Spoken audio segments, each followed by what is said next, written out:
प्राचीन कौशल राज्य की राजधानी श्रावस्ती में एक सेठ रहता था। उसके पास अपार धन संपदा थी। सुख साधनों की कोई कमी न थी। परिवार भी उन दिनों के हिसाब से छोटा ही था। पति पत्नी और पुत्र पुत्री, किसी किस्म की कोई चिंता सेठ को नहीं थी। उसकी आवश्यकता भी नहीं थी। देखभाल के लिए नौकर चाकर जो थे। सेठ का अधिकांश समय धनागम में वृद्धि करने के उपक्रम में व्यतीत होता था। सेठ की पुत्री असाधारण रूपसी थी।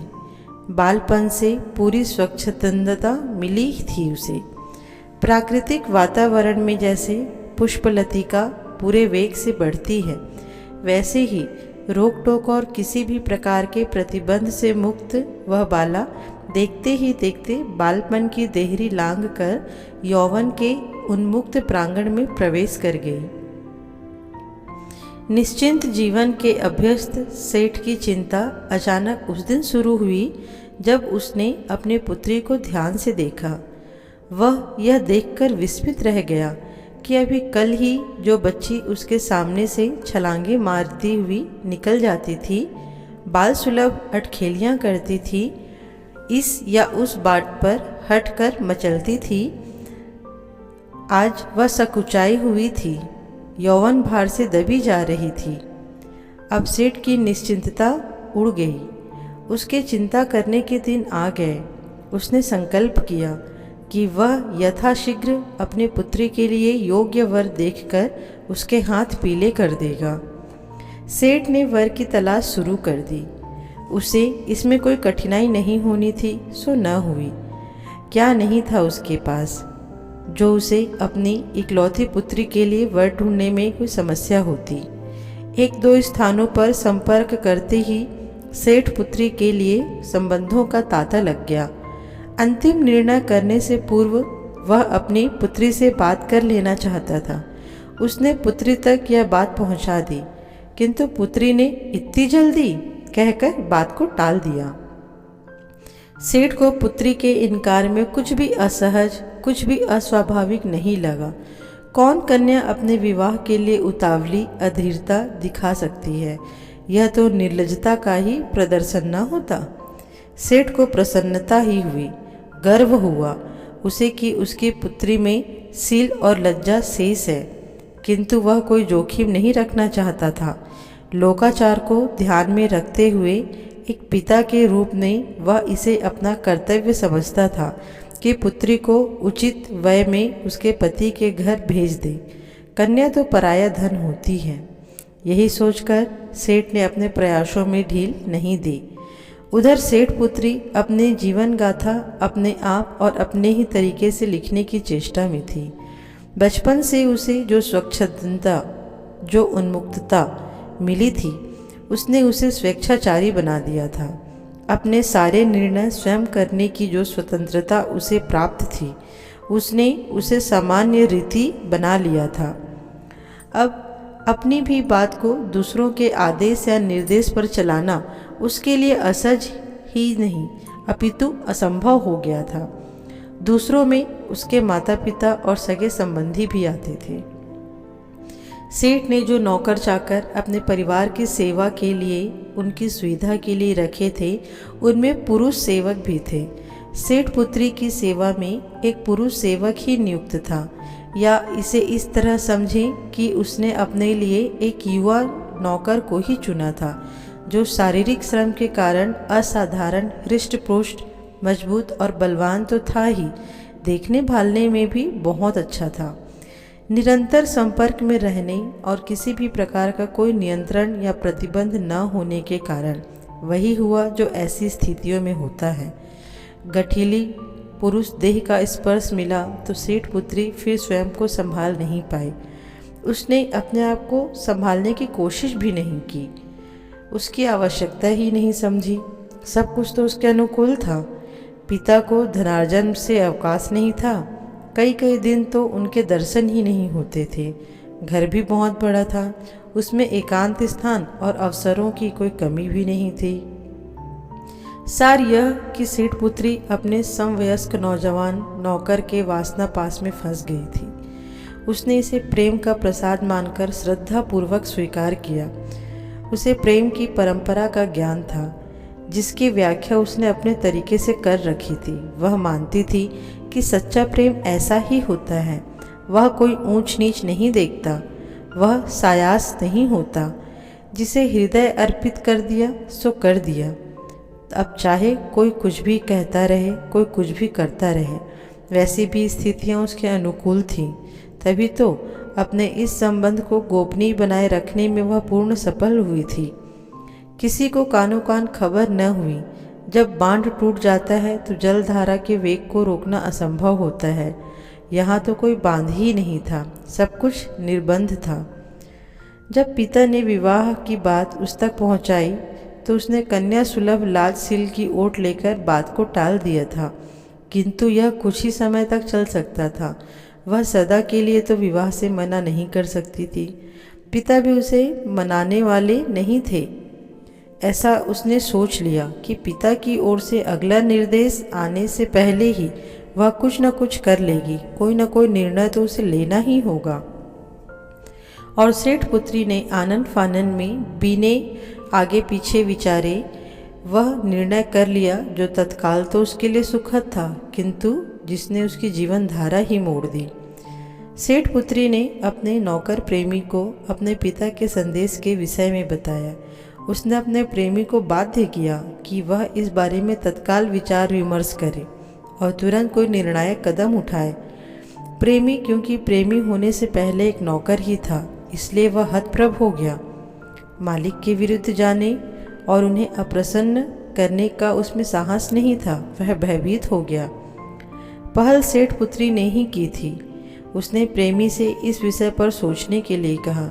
प्रेमी का यह विचार था कि वह इस मामले को लेकर सेठ का सामना नहीं कर सकता था, यह उसके लिए असंभव था। फिर सेठ एक नौकर को अपना दामान कैसे स्वीकार कर सकता था? प्रेमी के इस ढूलमूल रुख से सेठ पुत्री को परेशानी होने लगी। वह तो ना जाने क्या क्या सोचे बैठी थी। यह कायर तो उसे कहीं का ना छोड़ेगा। अंततः वह एक निष्कर्ष पर पहुंची। इस बार सेठ पुत्री ने सोच लिया कि यदि अब उसके प्रेमी ने कोई भी आनाकानी की तो वह उसे सदा के लिए त्याग देगी। इस तरह उसने अंतिम बार अपने प्रेमी के समक्ष प्रस्ताव रखा। उसने कहा कि इन परिस्थितियों में उसके पास एक ही विकल्प बचता है कि हम दोनों भाग चलें और अपना एक अलग संसार बसाएं। प्रेमी ने बहुत डरते डरते सेठ पुत्री का प्रस्ताव माना। उसके पैर फिर भी कांप रहे थे, तथापि अंत में यही तय हुआ कि दोनों यथाशीघ्र वह घर वह नगर छोड़ देंगे और पति पत्नी के रूप में अन्यत्र अपने नए जीवन की शुरुआत करेंगे। अब यह निर्णय अंतिम था, उसमें पीछे हटने का प्रश्न ही नहीं था। दोनों मन बना चुके थे, दोनों भविष्य के लिए तैयार थे। अब तो दोनों का गंतव्य एक था, दोनों का मंतव्य एक था। इस तरह सेठ पुत्री और उसका प्रेमी नई उमंगे और नए सपने लिए घर से भाग गए। जब वे घर से निकल चुके तभी सेठ ने घर में प्रवेश किया। आज वह संकल्प करके आया था कि अब वह अपनी पुत्री के हठ को नहीं मानेगा, उसे समझाएगा। विवाह तो होना ही है, अवश्यंभावी है, अनिवार्य है। कन्या का असली घर उसका ससुराल ही होता है। आज नहीं तो कल उसे विवाह बंधन में बंधना ही है, तो आज क्यों नहीं? यह सब सोचते हुए सेठ घर पहुंचा तो वहां एक अलग दृश्य उसकी प्रतीक्षा में था। उसे जब यह पता चला कि उसकी पुत्री घर में नहीं है और साथ में उसका निजी सेवक भी गायब है, तो पूरी तस्वीर उसके आगे स्पष्ट हो गई।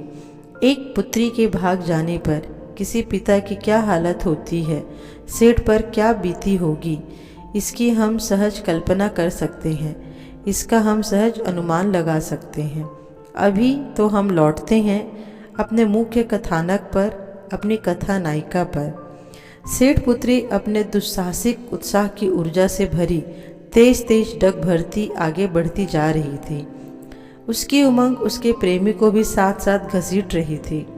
उन्होंने घर से दूर एक अपरिचित बस्ती में अपना ठिकाना बनाया। वहाँ वे विधिवत एक दूसरे के हो गए। पिता के घर से जो पूंजी वह लेकर आई थी उससे उन्होंने अपने गृहस्थ जीवन की शुरुआत की। जैसे जैसे उनकी पूंजी समाप्त हो गई, उनके प्रेम का नशा भी उतरता गया। जीवन की कठोर कटु वास्तविकताओं से उनका सामना हुआ तो पश्चाताप के भाव भी उमड़ने लगे, किंतु अब पछताने से क्या हो सकता था। इस बीच सेठ पुत्री गर्भवती हो गई। अब न तो उसके पास साधन थे और न ही संसाधन। वह यह सोच सोच कर घबराने लगी, आशंकित होने लगी कि कैसे होगा। हार कर उसने अपने पति को सुझाव दिया कि उन्हें अपने मायके लौट जाना चाहिए। वैसे भी पहली प्रसूति स्त्री के मायके में होने की रीत है। उनके पास कुछ भी तो नहीं था, किंतु पति ने उसकी बात पर ध्यान नहीं दिया। सच पूछा जाए तो वह आज भी भयभीत था।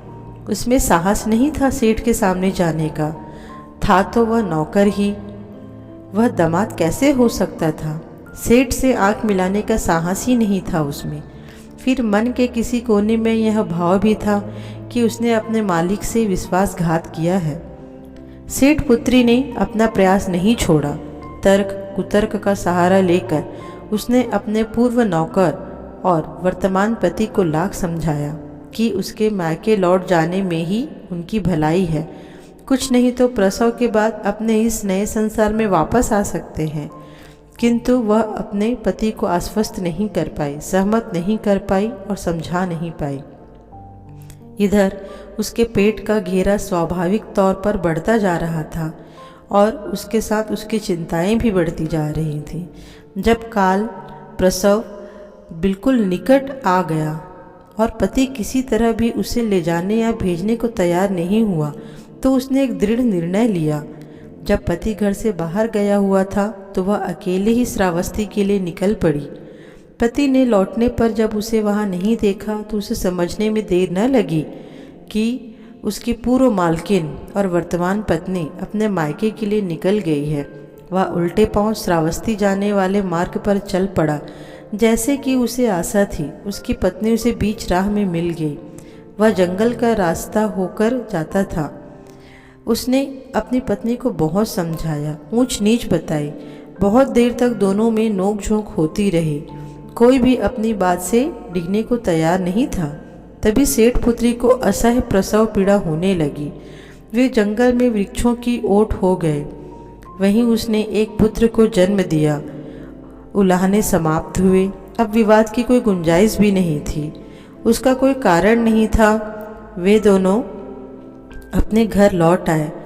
अब उनका अधिक ध्यान अपने पुत्र की परवरिश पर ही रहने लगा। गृहस्थी की गाड़ी खींचने में उन्हें और भी कठिनाई होने लगी। आकर्षण टूटने लगा, धैर्य छूटने लगा। ऐसा करते करते 2 वर्ष और व्यतीत हो गए।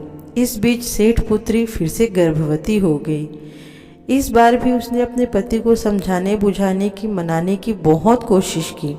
इस बार भी पति ने कुछ न कुछ बहाने बनाकर उसे टरका दिया। वही पुराना अनुभव दोहराया गया। पति ने उसकी बात न मानी। प्रसव का दिन निकट आ गया। एक बार फिर पति की अनुपस्थिति में वह अपने मायके जाने के लिए घर से निकल पड़ी। अंतर था तो बस यह कि इस बार वह अकेली नहीं थी। उसके साथ उसका लगभग 2 वर्षीय पुत्र भी था। इस बार भी उसे घर में ना पाकर उसके पति ने समझ लिया कि वह कहाँ गई होगी और पहले की ही तरह वह उल्टे पांव लौट पड़ा और श्रावस्ती जाने वाले मार्ग पर चल दिया। इस बार भी उसने अपनी पत्नी को जंगल में जा पकड़ा। इस बार भी उसे समझाया और इस बार भी वह नहीं मानी। गर्भ परिपक्व था। सेठ पुत्री को प्रसव वेदना होने लगी। उसकी पीड़ा देख पति से न रहा गया। मौसम भी क्रूर हो चला था। झंझावत और झमाझम वर्षा से तन मन को झकझोर रखा था। उसने अपने पत्नी को सांत्वना दी और कहा कि वह उसके लिए एक आश्रय बना देगा। वह उस उद्देश्य से कुछ टहनियाँ काटने के अभिप्राय से जंगल की ओर अंदर चला गया। सेठ पुत्री अपने पति की बहुत राह देखी। बहुत देर प्रतीक्षा करने के बाद भी जब वह नहीं लौटा तो वह निराश हो गई और भयभीत भी। सुनसान जंगल, भयंकर मौसम, अकेली वह क्या करेगी। इसी हालत में उसकी पीड़ा और भी असहनीय हो गई। उसने वहीं उसी हालत उसी मौसम में अपने दूसरे पुत्र को जन्म दिया। जैसे तैसे गर्भनाल को अलग कर वह अपने पति की तलाश में चल दी। दोनों बच्चों को उसने जैसे तैसे संभाला।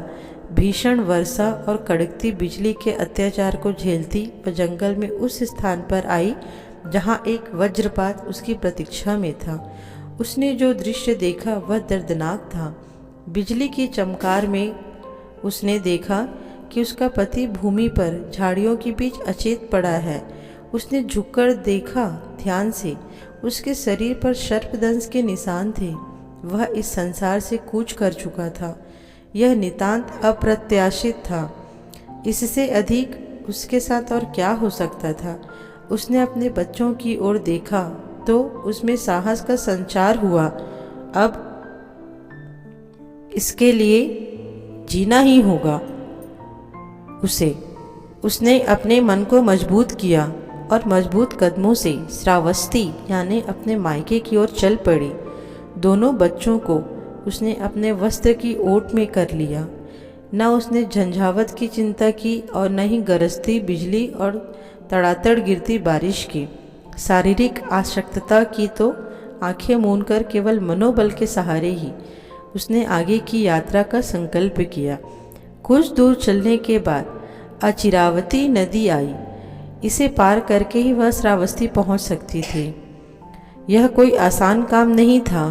भीषण वर्षा के कारण यदि जो नदी थी वह उफान में रही थी। उसका बहाव भी बहुत तेज था। दो बच्चों को लेकर पार जाना असंभव ही था। उसने तय किया वह दोनों बच्चों को एक साथ न ले जाकर एक एक कर पार ले जाएगी। यह सोच उसने बड़े लड़के को इसी तट पे बैठाकर छोड़ा और दूसरे बेटे को लेकर नदी में उतर गई। उद्दाम लहरों से जूझती वह जैसे तैसे करके उस पार पहुंच गई। उसने छोटे बेटे को उस पार लिटा दिया और बड़े बेटे को लेने वापस उफनती नदी की धारा में उतर गई। अभी वह बीच धारा में पहुंची ही थी कि उसने देखा एक बाज छोटे बेटे को, उस नन्हे शिशु को मांस का लोथड़ा समझकर उठा ले जाने के लिए उस पर झपट रहा था। वह स्तब्ध रह गई। बाज को भगाने के लिए उसके मुंह से आवाज निकाली, ताली बजाई, किंतु व्यर्थ था। बाज उसके नवजात शिशु को लेकर उड़ गया। उधर बड़े बेटे ने माँ को ताली बजाते और इशारा करते देखा तो उसने समझा वह उसे बुला रही है और वह माँ की ओर बढ़ा और तेज धारा उसे बहाकर ले गई। काल के एक ही प्रहार में सेठ पुत्री से उसका पति उसके दोनों पुत्र छीन लिए। अब अपना कहने के लिए मायके में उसके पिता, माँ और भाई के अलावा और कौन था। अब तो उसे वहाँ जाना ही होगा। वहीं से कुछ आश्रय मिल सकता था। वह अचिरावती नदी को पार कर श्रावस्ती की दिशा में बढ़ गई। बहुत असामान्य जीवट दिखाया उसने। इतनी घोर त्रासदी में भी उसने हिम्मत से काम लिया। नदी के श्रावस्ती की ओर वाले तट पर आकर उसने एक लंबी सांस ली और अतीत को वहीं झटक दिया। अब वह एक नई आशा का दामन थाम अपने पिता की विशाल अट्टालिका की ओर सधे कदमों से बढ़ी चली। अभी वह नगर में प्रवेश कर भी न पाई थी कि उसे वह समाचार मिला जिसने उसके पांवों के नीचे से धरती ही खिसका दी। जिस झंझावत और वृष्टिपात ने उस पर इतना आघात किया था, इतना कहर ढाया था, उसी ने उसका रहा सहा आलम्ब भी ढहा दिया था। किसी व्यक्ति ने उसे बताया कि इस बारिश में उसके पिता की अट्टालिका ढह गई और उसके समेत उसके सारे परिवार के लोग भी मारे गए। उस व्यक्ति ने दूर जलती हुई चिताओं की ओर इशारा कर अपने कथन की पुष्टि भी की। अब तो वह अपने आप को संभाल नहीं पाई। मन व्यथित हो गया, कुंठित हो गई। वह उसका मानसिक संतुलन बिगड़ गया। समाचित रहने का कोई सफल प्रयास भी नहीं हो पाया। यह विक्षिप्तता की स्थिति में पहुंच गई। पागलों जैसी हरकतें करने लगी, जैसा कि इन स्थितियों में होता है। उसके आसपास वांछनीय अवांछनीय सभी प्रकार के लोग एकत्र हो गए। बच्चे, जवान, बूढ़े, क्या स्त्री क्या पुरुष, सभी उसके इर्द गिर्द मंडराने लगे। कोई उससे सहानुभूति भी जताता, किंतु अधिकांश उसका उपहास करते, उसे छेड़ते, उसके साथ खींचतान कर देते। वह नादान इसी अवस्था में दौड़ी दौड़ी फिरती। उसे अपनी कोई सुध नहीं रह गई थी। उसके वस्त्र भी अस्त व्यस्त हो गए थे। एक प्रकार से वह नग्न नहीं थी। इसी हालत में वह वहाँ जा पहुँची जहाँ तथागत भगवान बुद्ध उपदेश दे रहे थे। उपस्थित व्यक्तियों ने उसे रोकना भी चाहा, किंतु तथागत का संकेत देख उन्होंने ऐसा नहीं किया। वहाँ उपस्थित एक भिक्षु ने उसकी नग्नता को ढकने के लिए उस पर वस्त्र डाल दिया। इस प्रकार वह पटाचारा के नाम से भी विख्यात हो गई। पटाचारा नियति की सताई हुई भी थी। अब उसके सभी सांसारिक मोह नष्ट हो चुके थे। तथागत के उपदेशों को पूर्ण रूप से आत्मसात करके उसने कुछ ही समय में अपने लिए अत्यंत सम्मानजनक और प्रतिष्ठापूर्ण स्थान बना लिया। धम्म में उसने अत्यंत उच्च पद को